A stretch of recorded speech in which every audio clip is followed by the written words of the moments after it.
Pohon nangka mini berbuah lebat itu memerlukan treatment-treatment khusus agar bisa menghasilkan buah yang super wow. Kalau kalian menanam pohon nangka yang asal-asalan tetapi mengharapkan pohon nangka tersebut memiliki buah yang lebat, itu hanyalah sebuah mimpi ya. Kalau kalian tidak menerapkan treatment-treatment yang akan saya jabarkan di sini, mustahil sekali jika tanaman nangka kalian bisa menghasilkan buah yang super lebat. Video kali ini saya akan berbagi tips dan juga tutorial agar pohon nangka kalian bisa tumbuh subur dan memiliki buah yang super lebat dan isinya bisa full ya, jadi tidak zonk nantinya. Bahkan untuk pohon nangkaku ini bisa berbuah sampai ke tanah-tanah.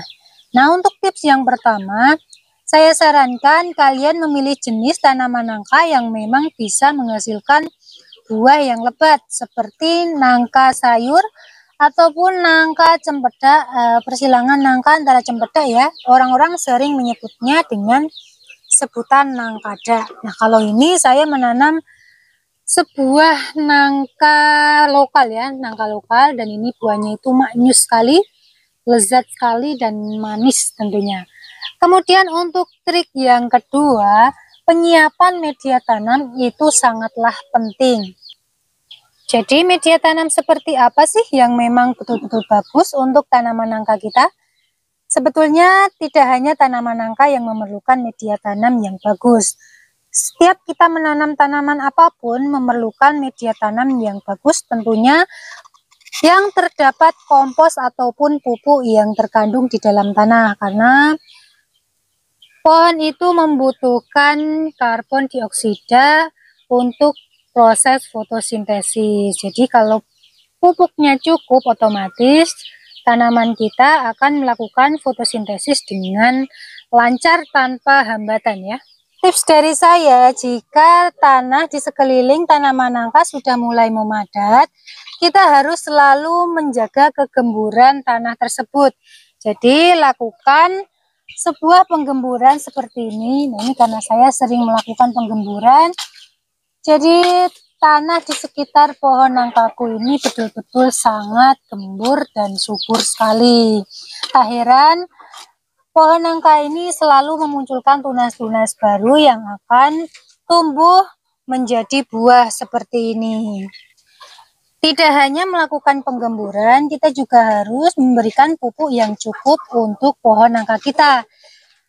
Pupuk itu tidak perlu mahal ya, jadi kita bisa menggunakan pupuk ramah lingkungan seperti pupuk kandang ataupun pupuk bekas bakaran sampah, sampah dedaunan, ranting-ranting itu bisa kita bakar dan abunya bisa kita gunakan sebagai pupuk.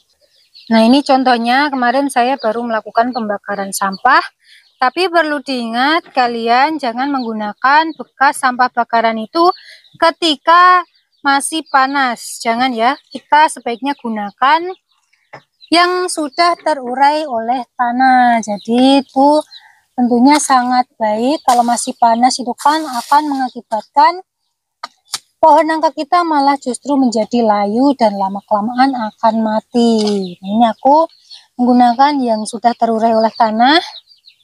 Ini langsung saja kita ambil dan kita campurkan ke media tanam yang sudah kita gemburkan tadi.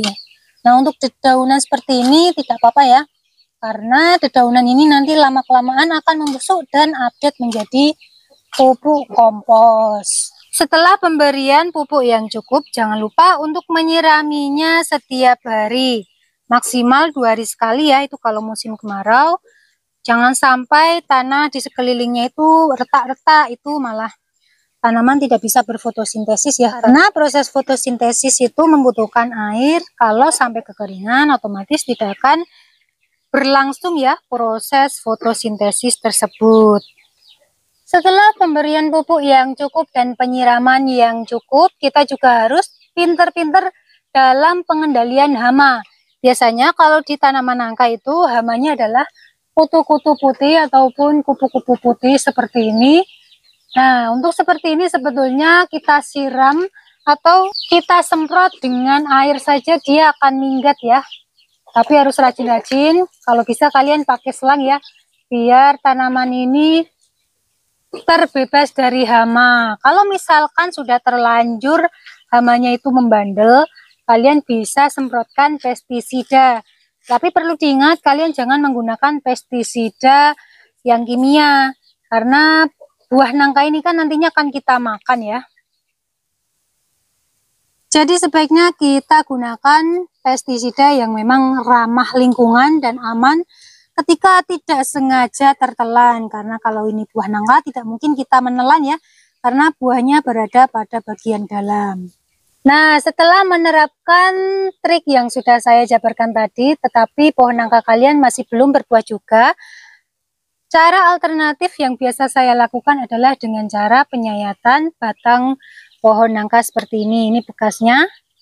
Ini saya bukan cuma teori ya, ini saya betul-betul mempraktekkan. Tidak perlu rapat-rapat, kita lakukan penyayatan bebas seperti ini.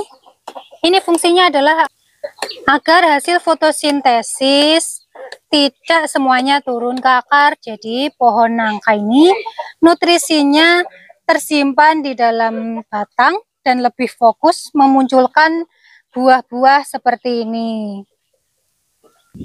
Selain itu, lakukan pruning pada ranting, daun ataupun batang yang memang sudah tidak memiliki prospek seperti ini.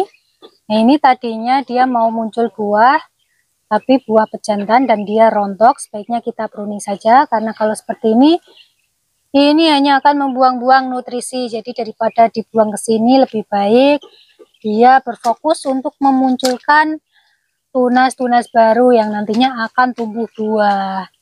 Nah, kalian tidak perlu takut-takut ya.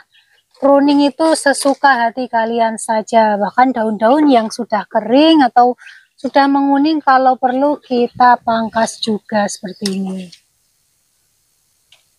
Kemudian yang menjadi catatan, kalian jangan menanam pohon nangka berdekatan dengan pohon yang lainnya. Jaraknya harus betul-betul kalian jaga ya, jangan sampai terlalu dekat, karena nanti ini akan berubah berebut nutrisi ya. Jadi kalau salah satunya kalah, nanti otomatis dia akan kerdil dan bahkan bisa mati. Ini seperti pohon kelapaku ini, aku kalahkan. Jadi dia atasnya ini sebetulnya sudah mau aku matikan, tapi masih tumbuh juga. Nah, kalau misalkan seperti ini harus ada salah satu yang kita tebang agar pohon nangka kita bisa tumbuh lebat, subur, dan juga memiliki buah yang super lebat. Apalagi buat teman-teman yang memiliki pohon nangka yang sudah lama tidak berbuah seperti ini, pohon nangkaku ini lama sekali dia tidak berbuah karena baru saja saya melakukan sebuah pruning besar-besaran sampai daunnya itu terbuang ataupun tertebang habis ya. Ini belum tumbuh juga. Setelah ini tumbuh daunnya, alhamdulillah proses fotosintesis berjalan. Saya melakukan treatment-treatment yang saya terapkan ataupun saya jabarkan di atas tadi, dan alhamdulillah pohon nangkaku ini sudah mulai tumbuh buahnya seperti ini. Pada awalnya dia tidak memiliki buah betina seperti ini, jadi awal-awal tuh dia akan muncul buah pejantan. Buah pejantan tersebut akan rontok dan lama-kelamaan akan muncul juga buah untuk betinanya.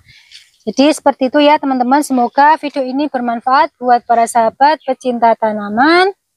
Jangan lupa kalian untuk melakukan subscribe, like, dan juga share jika dirasa video ini bermanfaat. Saya cukupkan sekian, terima kasih, sampai jumpa pada konten berikutnya, bye-bye.